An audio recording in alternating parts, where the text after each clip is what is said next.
well, hello there. My name is David Growels and I'm a member of Team Hayabusa. I will try to help you debrief this video and okay, let's start. I think the first one is gonna be a full random jump.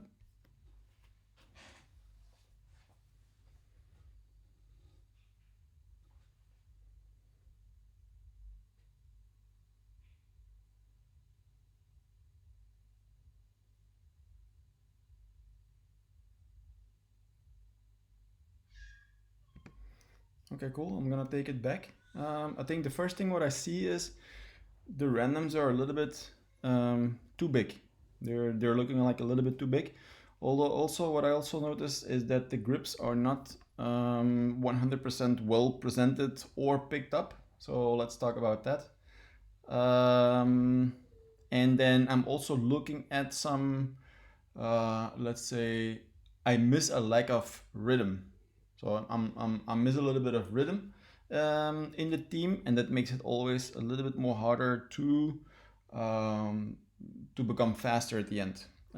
So I think these are three main topics that we definitely need to address. Okay, so this is let's say the start of the jump.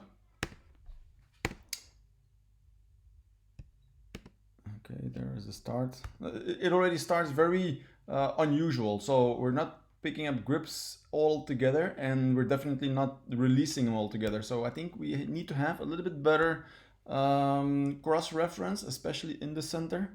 I mean, if I take this back in the start, yeah, 2 in the center, you need to make sure that you are having a little bit better communication already from the start.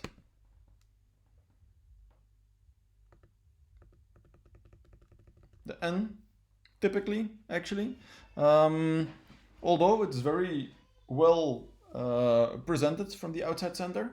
So I think Jordan is doing a good job. It's not 100% done with your inside center.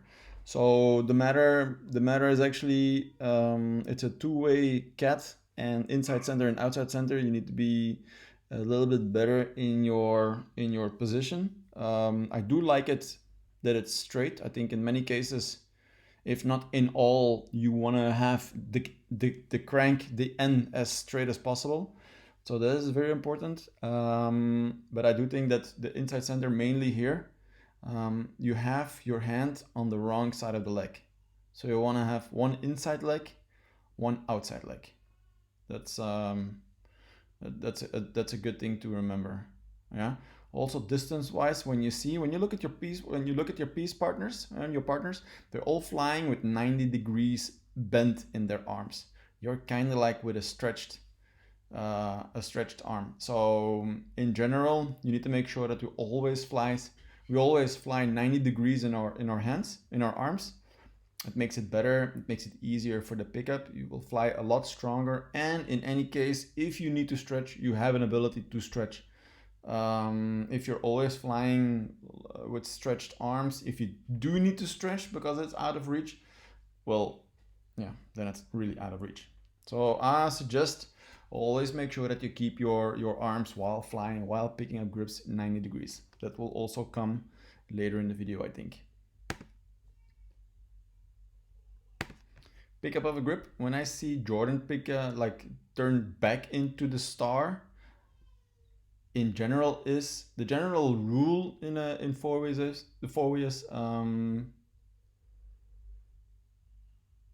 you better present your fist instead of picking up the hand that you do not see. So for example, if we go back to the crank, and this is Jordan's move, Jordan will come to the center, and actually Pete is waiting, and you have a clear view on that hand. It's super easy to pick it up. But what we do now is, if we do have like a wrong mental preparation, or if it's bad habit, then Jordan will pick up this grip actually from Pete, and then you have to look at this one while it's an easy catch. You have to look at this one, and then you still need to scan the other ones before we actually can sorry, before we actually can key. So my suggestion is, if you do not have to pick it up and your partner is better placed, let him pick it up. The general rule in formation skydiving is outside center picks all the grips, especially in the center. Outside center picks all the grips unless the inside center is coming from behind. So I'm thinking about if you have KH, then it's going to be inside center picking up the grip of the outside center. If you have arrival 21 into let's say H, then it's again inside center picking up the outside center. And I think in all the other cases, it's going to be outside center picking up the inside center. That's a little bit the general rule. Moving on. Straight, I like it. It's a nice straight line. So I definitely like this. Right there, yeah.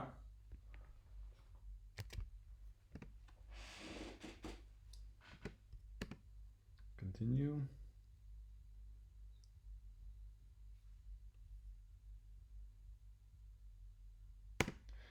Okay, so that was jump number 1.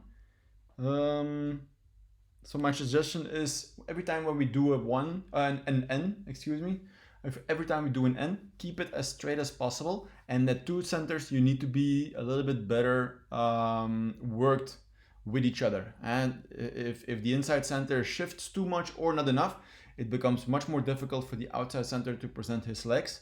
But my suggestion is still keep it straight.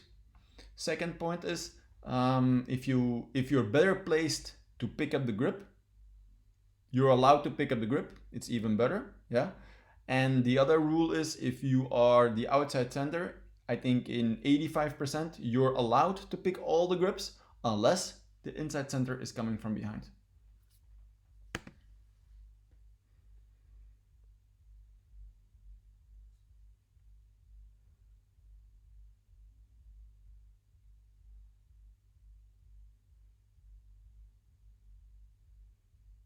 It's already a much better jump.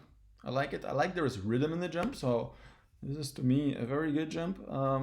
Small point of improvement maybe is I like this, and you see how tight this is. Great.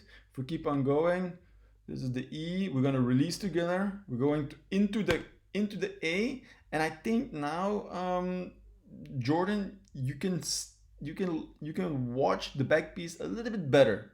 I think this is almost like the maximum you want to present your A. Because if your A is too straight, 1, 2, 3, and that line, if the A is too straight, then the K is very tempting to over-present. It's very tempting to over-present. So what we really want to see in the K is actually we want to have like a little bit of an angle between outside center, yeah, and then the tail. Like that. If we can have this angle, let's say, it's about 120 degrees. That would be great. But I think if we play forward, you will see. Okay. So what happens now is actually the tail is forcing that angle. If I take it a little bit back, and I'm gonna show you the A into the K. If this is the A, and you just sit still, yeah. If you just stay here, let me say this is the line. Yeah, stay there instead of shifting, then it's even easier for the tail to pick up your grips and to shape that K alike. Yeah, you see the corner in the K, how it should be. So it's for you as an outside center better to, if you do not have to move, do not move.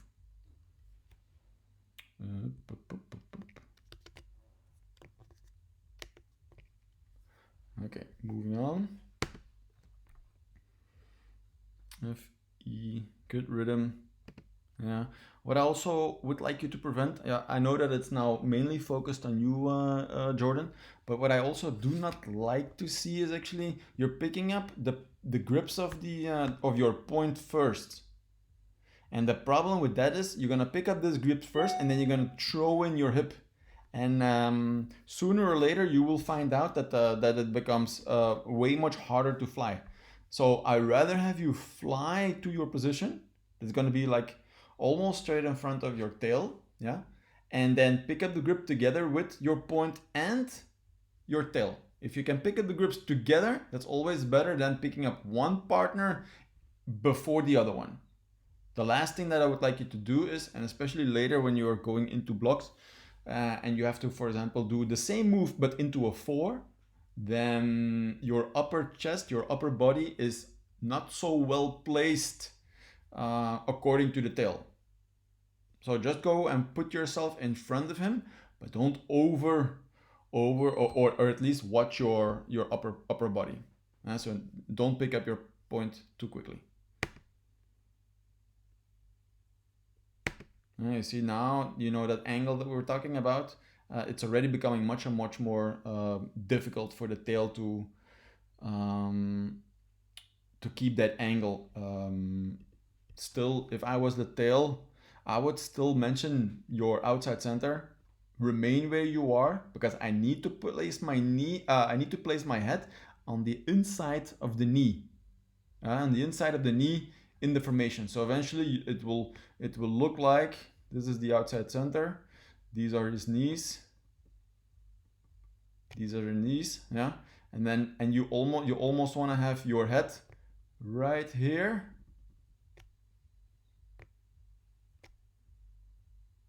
and then picking up that outside leg right there. That's better. Now, because when your head is on the inside, you're better balanced, and you see that at the moment now I can see that your right shoulder is more higher than your left one, and it makes it much more difficult to remain close to the center. Yeah? And that's just because your right shoulder is more higher than your left shoulder. So to prevent that, if you put your head, let's say, on the inside, right there, then you're better balanced. Just something that the tail always needs to remember, and you need to also tell that to your outside center. Don't move at all. Okay, moving on.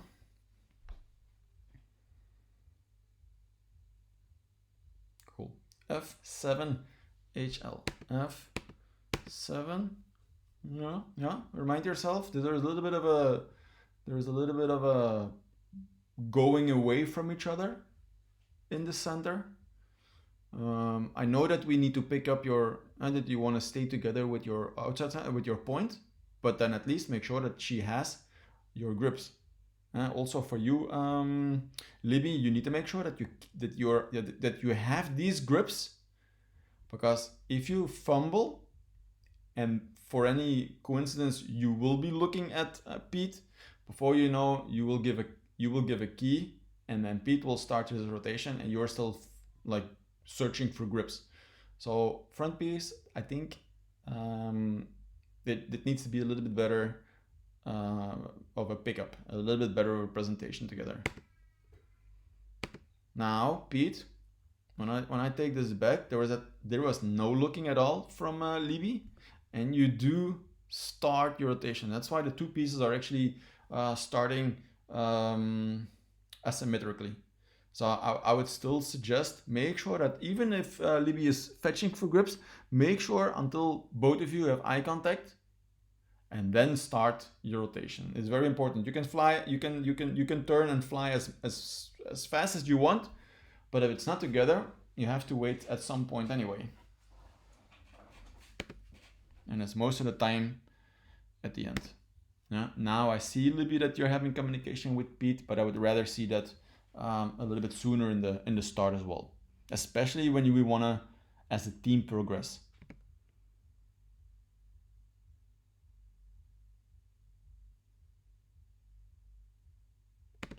I'm gonna take this back. Yeah. What am I? You see, it's even in this position here, Pete. I would still make sure that you put your head on the inside of the formation of the knee. So put your knee on the inside, looking into the formation. And if you think like, Elliot is overpresenting, that's great. You need to have like a little bit of communication with each other, but it's up to you to make sure that he remains on your outside. So he needs to stay on your right side of your helmet. Elliot, in the next few sessions when you start training again, it's up to you to make sure that your left knee stays on the outside of Pete's head. So in general, what we found out with lower level teams is that we're sometimes afraid of, is my partner actually able to grab my grips? And then for any reason we actually overpresent, and the overpresentation only makes it worse. So at a certain moment you need to realize and rely on yourself to make sure that I know where I have to go to, and I just need to stop there, and it will be actually easier for the pickup.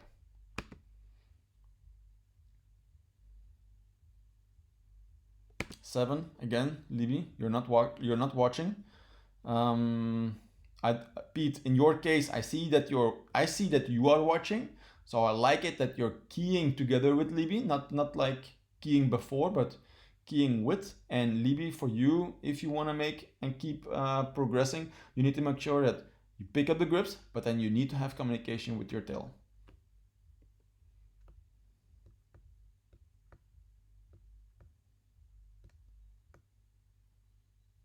I have to admit, all great turns, nice in place. I'm not a fan of the cheater grip, but it seems to work. Like for example, Libby has this grip a little bit longer than, for example, Pete does. And the disadvantages, if I look at the balance in Pete's body, the shoulders are aligned. They're flat, according to the net. Yeah. But if I look at the shoulder with Libby, because your right shoulder is a little bit higher, because you're attached, because your right shoulder now is a little bit higher than your left, in many cases you will like you're pitched at the moment, and you will rotate out of your center. And it's very tempting to think, I need to turn with it. No, from the moment that you key, if you release and you just trust yourself and you keep your shoulders in balance, flat according to the net, I'm pretty sure if I look at if I look at the four of you rotate, you will rotate in place. Yeah. So the 7, communication with each other, key together, release the grip, and then be very careful what you do with your shoulders. That's also later in your career, you will find that in many cases you need to always fly with your shoulders flat. Good ending. I like it. H, L. If I was you, Jordan, I would have placed myself a little bit more in this position. Yeah, you want to eliminate this distance here. Yeah, if you need to, for example, go to a donut or to a D or an E, then this gap is much more less than this gap. Yeah, so I would, let me see if I can take it back. I would make sure that I put my L, and you can look at Andy's L, my brother who's flying outside center in Hayabusa. He will always make sure that this gap here is way much smaller. Yeah, same goes to what I told the tail as well. If you Libby, if and that's later for Meg as well.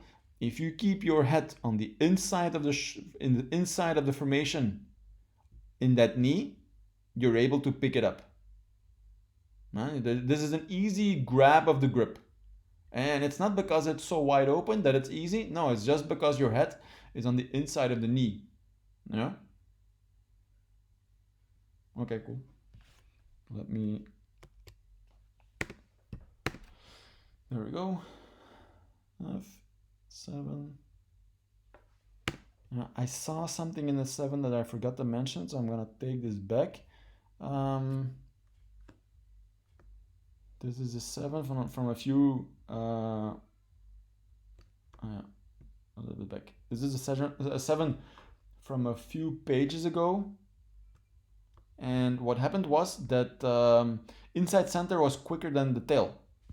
So for example, if I look at this one here, key comes, yeah, the tail was quicker than the inside center. So at this moment here, Pete, you need to feel if also Elliot completed his turn. And Elliot, for you, you want to have your head in this side body right here. So if I take this back, what you will see is we have a side body. There is going to be knees in the side body right there. There is going to be knees in the side body right here. And then there should be a head in the side body. So now Elliot's head is a little bit lagging. So what happens is at this moment here, there is a big chance of a collision. No? Hope that makes a little bit of sense. But that is what we're aiming for.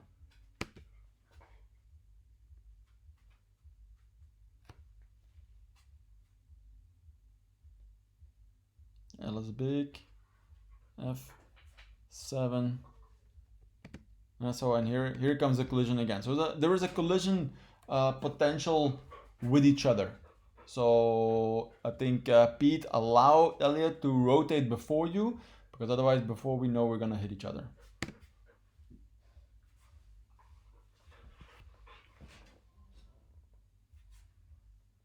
F7. And there it is again. Okay, cool.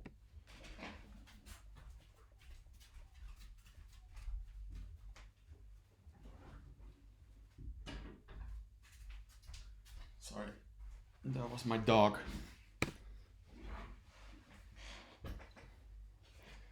4-0-14. Okay, I'm looking at the 14 now, so might have maybe missed something. Okay, very tempting. You remember when I told you a little bit before the A, and then you will have like a little bit of difficulties later in the 4. This is typically something we need to make sure to avoid. So if I take it back, and I also think that Pete, you're rotating in the last part in the wrong direction. So if this is the 14, let's say this is the arrival 14, and you're looking over your left shoulder. It's better if you have to go to 4, if you have to go to A, if you have to go to 5, let's say, that it's still better you rotate over your left shoulder instead of or C. If you're rotating now over your right shoulder, before you know, you're actually placed on the wrong side. Yeah. Eventually, what we're looking for is if you want to build a 4, it's kind of like an A. This is the outside center, straight. This is the point. Inside center, 90 degrees on the outside center. 90 degrees. This angle here, 90 degrees, and then being the tail, straight is great. Yeah, straight is great.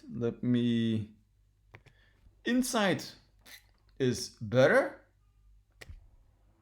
Yeah, it makes it easier for your movement, but on the outside, this here is actually bad.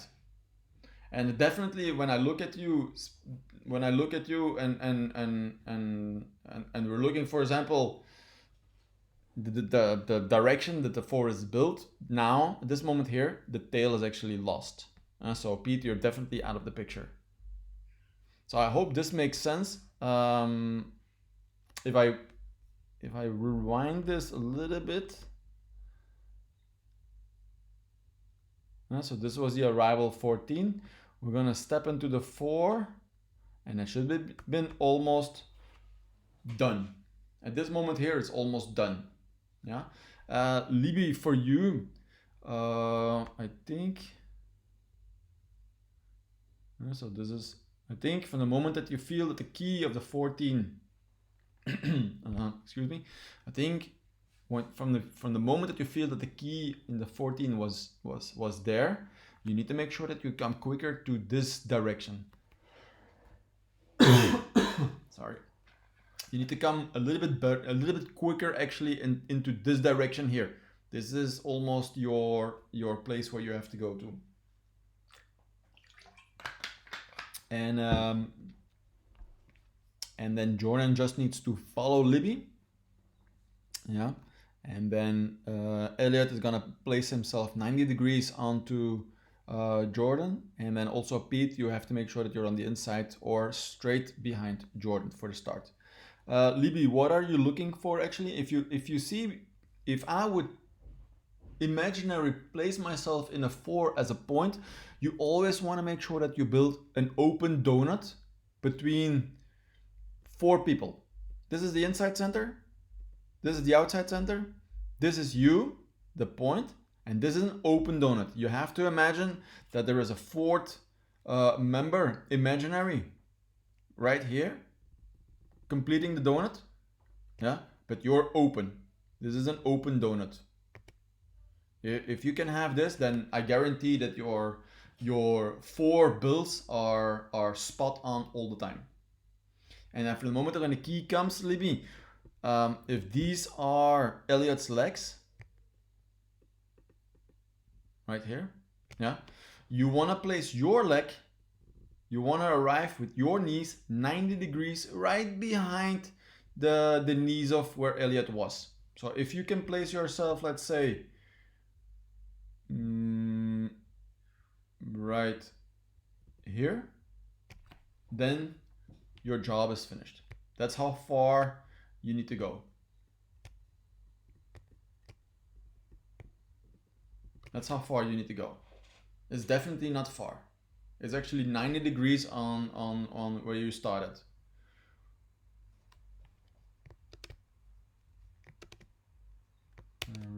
Gonna remove this. Okay, there we are. Okay, build the 4.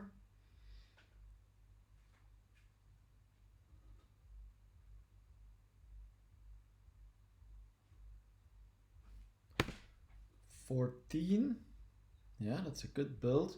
For the outside, whenever you pick up a 14, you're gonna have like one inside grip, this one inside knee grip, one outside knee grip. Libby, the same thing. You're gonna have like one inside knee grip, one outside knee grip. Key comes, you rotate. Libby, you need to make sure that you turn with your knees behind the head of Elliot. And then also Jordan, Pete, you need to make sure that your knee goes behind the head of Jordan. So why is this very important? If we just key and rotate, unconsciously you're pushing your outside your centers actually away from each other, because a little bit later they will see knees, and a knee in front of your face scares you. Maybe not in the beginning, but if you hit it already a few times, then you will get scared, and unconsciously you will go away from your center. Now, to avoid it, to make sure that we give each other the confidence, you just need to wait until until your partner's head was towards the middle. When it's coming towards the middle, then you can join it, you can follow it up, but you cannot be the first one to rotate. Yeah, it's not that because there are different techniques, of course. It's not that and airspeed has a better technique or a different technique than Hayabusa. The only thing is airspeed turns in place, and that's not a guarantee for everybody, and that's why that technique is way more difficult. Now, if you do not rotate in place, before you know, you're kind of like a ping pong ball or a pinball in between your partners, and then before you know, you're coming out of the tunnel with a concussion or something. And that to prevent that, patience and allow your partner to be coming to the center before you start.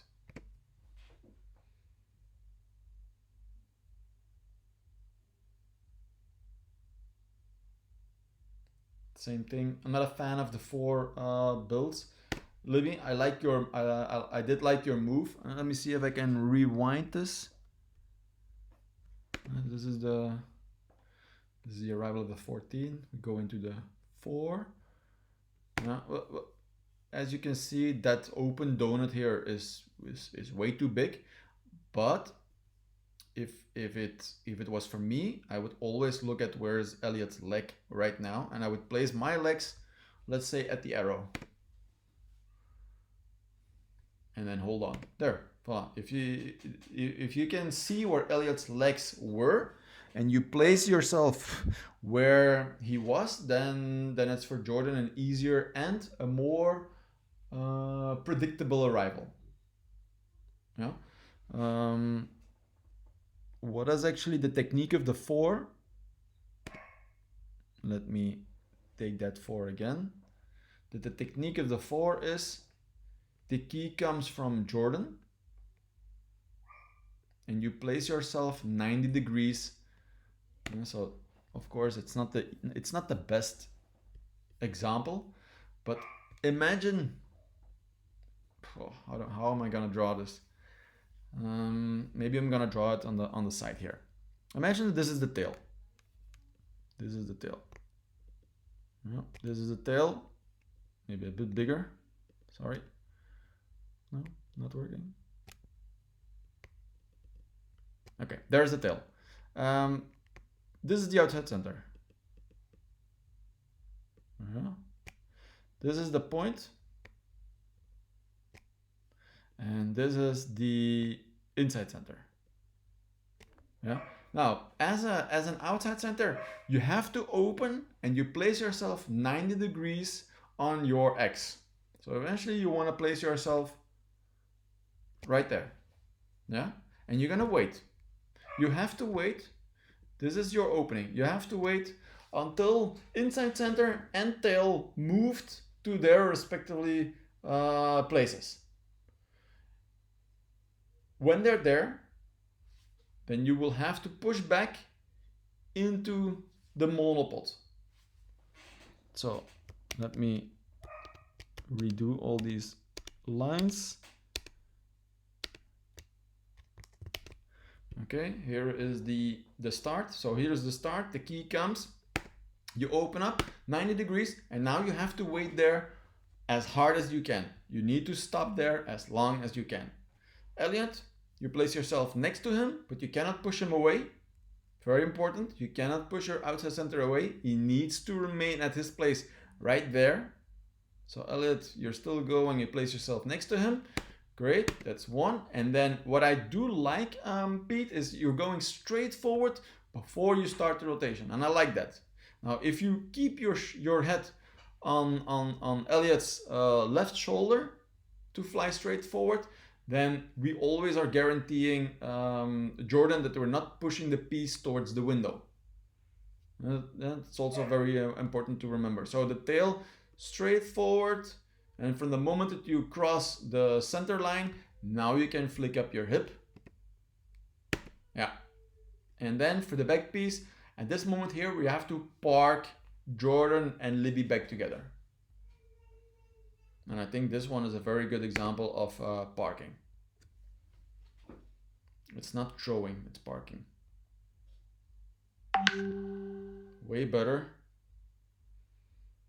Way better. 14 turns. 1, 2, and the push.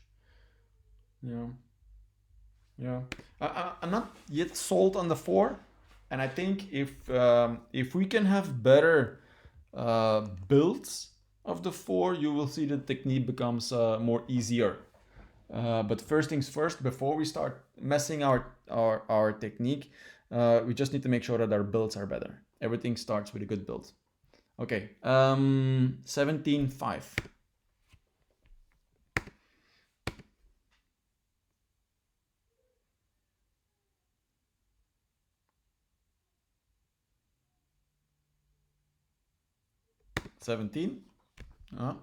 It was an okay hop, but let me see if it comes back. But this is the start of the 5. Yeah, there's not enough like not enough distance between this knee from Jordan and the side body from Elliot, because you can see that Pete is way too much on the outside. I would rather have Pete almost like a little bit closer towards the center. Yeah, so watch out with this distance, guys. The key will come together from Libby and Pete, but Pete will start first. If Libby starts too quickly, if you just key with this grip, if you key and you hop, before you know, you're going to hop over Pete, but that's far. You actually wanna land where he is right now. Even this is not the best example. I would rather have you land right here. So watch out with keying and then just over jumping Pete. So the Pete is still in his place, and I know it's the time, but I did saw it in the first one. So let me take that one back. Okay, so here comes the 5 again. It was very brief, but let me see if I can show you. Okay, so the key came, and Libby is already flying, but Pete is still in his place. And then because he's still in his place, there is no clean air for Libby to land. So you need to have like a little bit of patience. Pete will go forward, so he will move first. At this moment here, you will get clean air, and it's way more easier to land yourself at that spot. Front piece, I'm meaning Jordan and Libby. For the moment that the key comes, Jordan, this knee needs to go up. It needs to remain on the same level like how high Libby wants to jump. Libby not too high, of course, but definitely that you want to make sure that this knee follows you. Otherwise you get pulled or dragged into the other slot. That's not what we want. It's very uncomfortable. Your movement is you go forward and then you bend off a little bit more towards the left side. So it's actually like slightly left forward for you. Why forward? Because otherwise we're going to present this knee onto Elliot's head.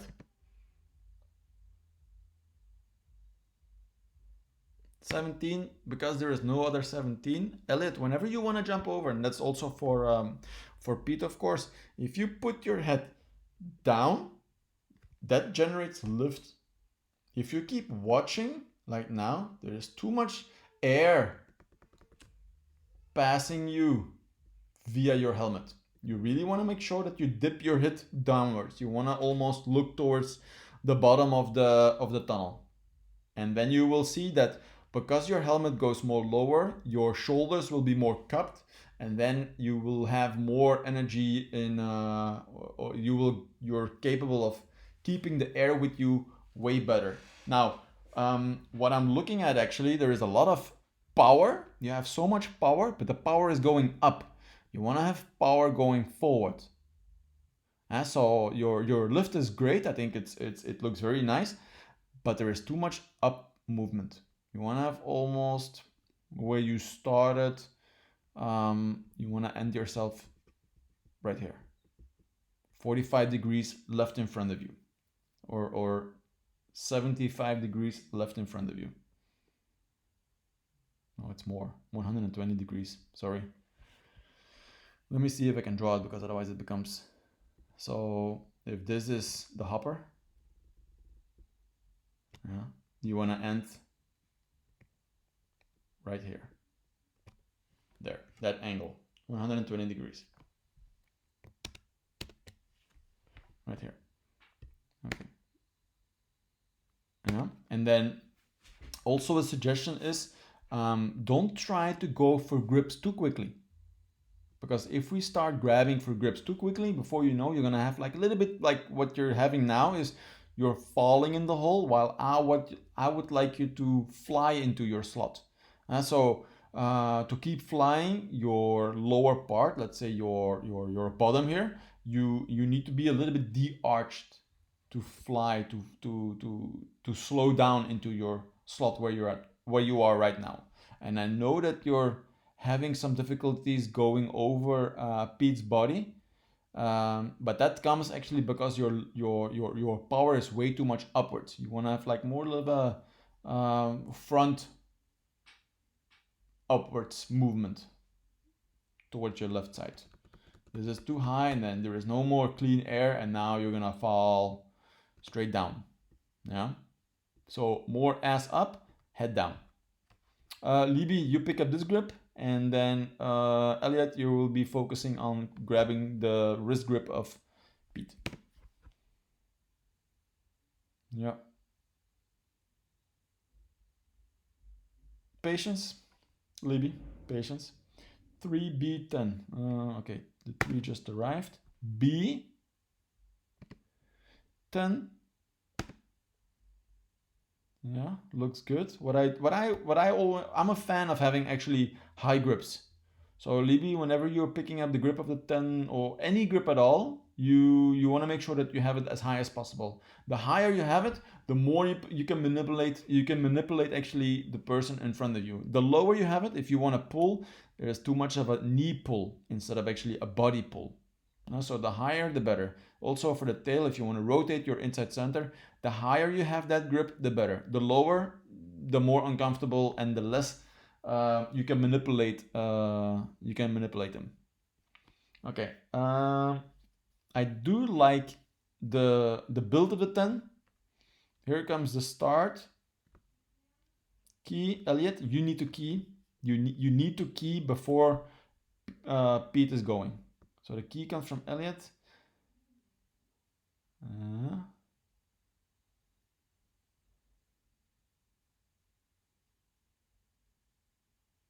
Okay, cool.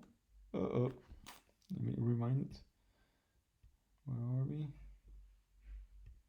So I just hit the wrong button.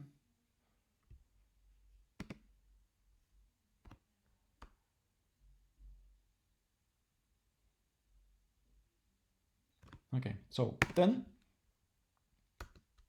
Key comes. Yeah. Imagine that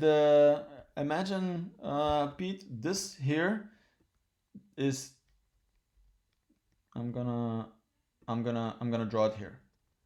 So this is your X. This is the X of Elliot and Libby. And you want to place these knees, this and this. You actually want to place them right here. Right there. So you will have like a rotation. Rotate, rotate, rotate, rotate, rotate. And you're going to pass the 270-degree line, and you're going to end right there. So that means that you're going to face with your head. If these are your knees, you're going to face with your head, with your helmet, back towards the front piece. So you're going to start. Key comes.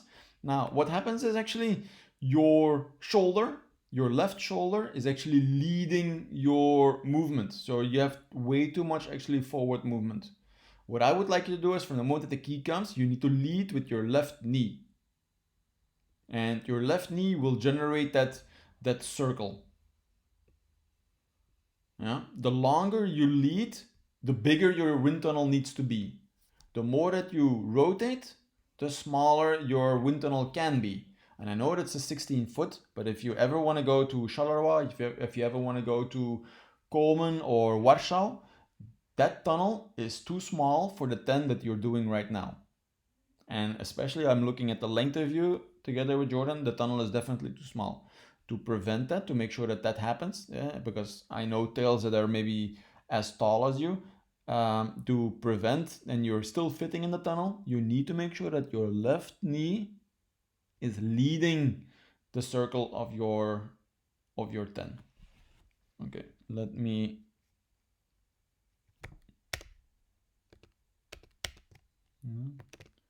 okay, there it is.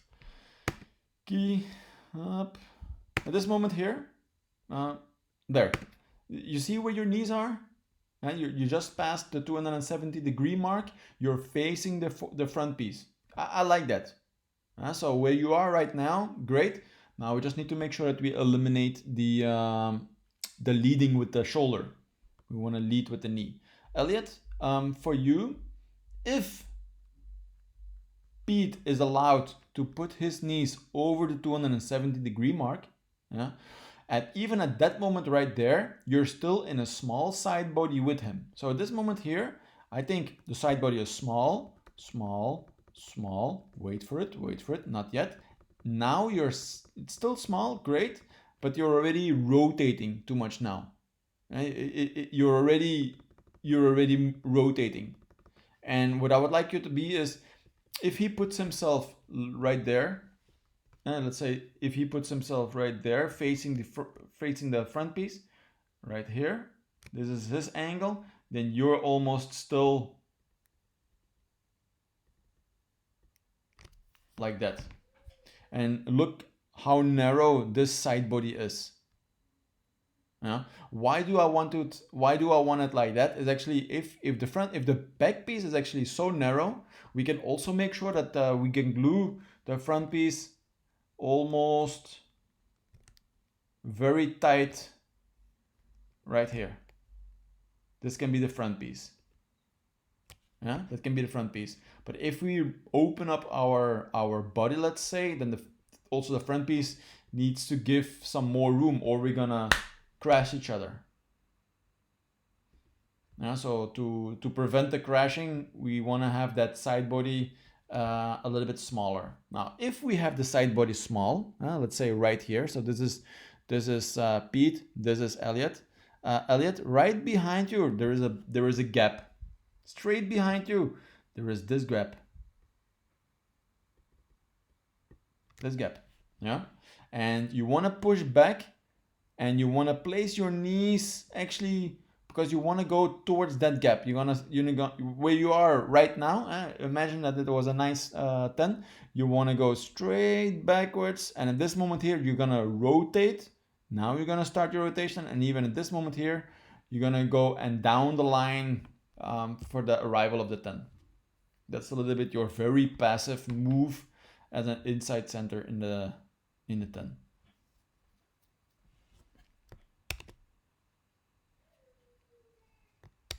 All gone. No.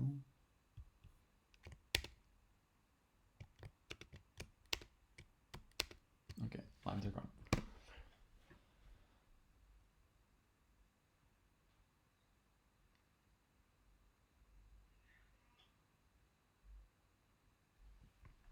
Okay, the 3.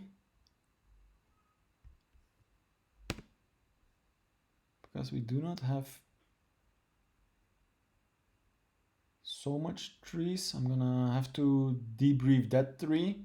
I know that there are a lot of teams making level as a solo, but they're not making the level as that they're capable of actually, or not capable of turning in place. I think factor number 1, or main target number 1, is the solo spins in place, and because you spin so fast, there's gonna be a moment that you will have lift.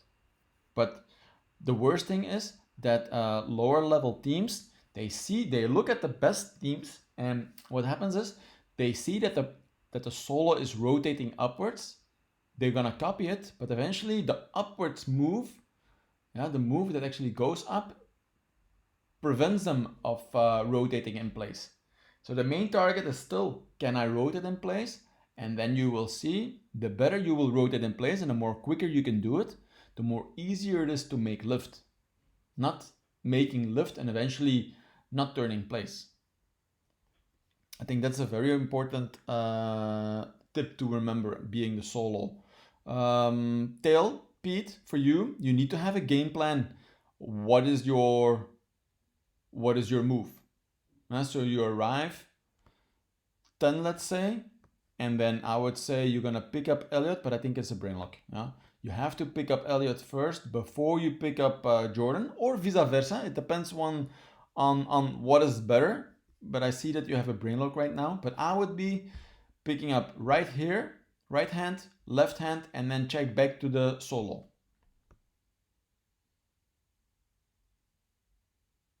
Okay, it's definitely not the best 3. and too bad it's only one that I get to see.